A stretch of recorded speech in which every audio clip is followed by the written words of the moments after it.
Carol, appreciate your time. Thanks so much. When we talk about the early years of a child's life, a lot of the focus is on early education, on care outside of the home, on teachers.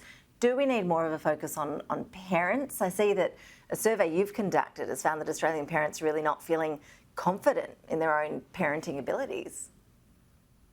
Well, we would certainly agree that parenting has a pervasive impact on our children's development, and what happens in those early years sets them up for success or can set them up for developmental challenges. So we certainly would be advocating for more investment in high quality evidence-based parenting and family support programs for children. Carol, how has parenting changed in recent generations? Has all the information at our fingertips, has that made parenting easier or is it actually a bit more tricky? I think there's challenges with having so much information now that parents are bombarded and they can't sift through the information to work out what is the best advice to be following.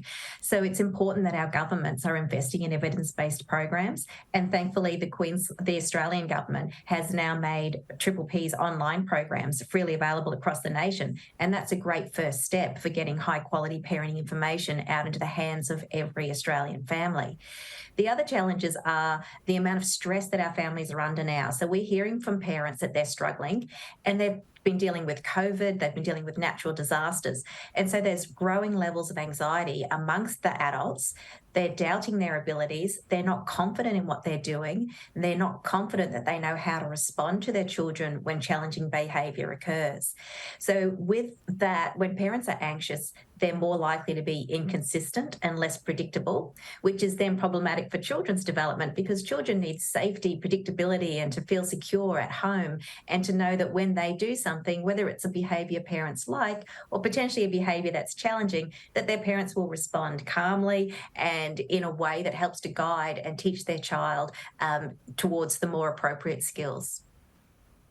So Carol, as part of that, just needing to go back to some basics here, a lot of parents actually overthinking parenting these days. Do you think there's too much pressure to be a perfect parent? We see all the social media posts of perfect families, which all of us know is not really the case behind closed doors.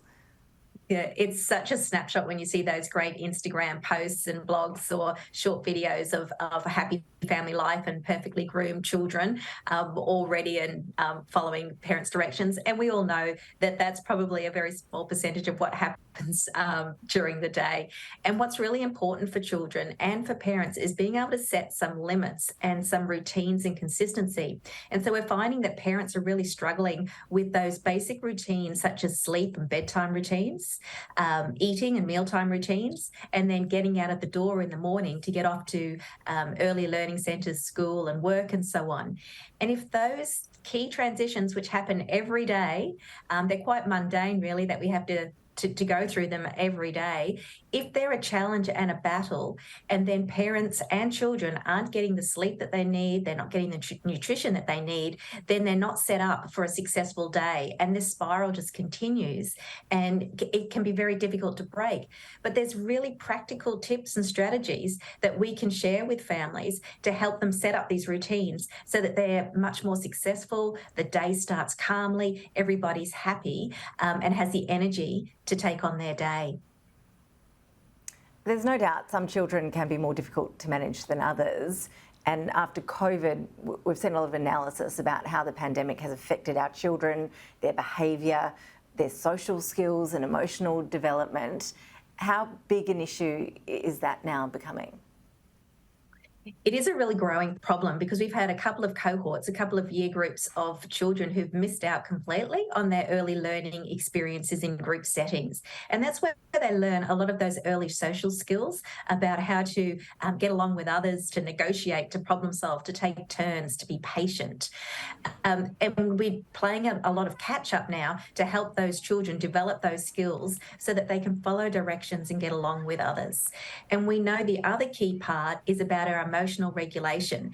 And that if we've been in a safe home environment for the last couple of years and not being challenged out in the community and interacting with others, we haven't necessarily been tested with our emotions. And so now when we start to get upset or frustrated, we might be striking out much sooner than what we would have in the past. And it's really important that parents are taking the time to talk to children about their emotions, to notice when they're starting to be triggered, to intervene early and help give children those coping skills to pause, to take a deep breath, and then to try again with whatever's challenging them.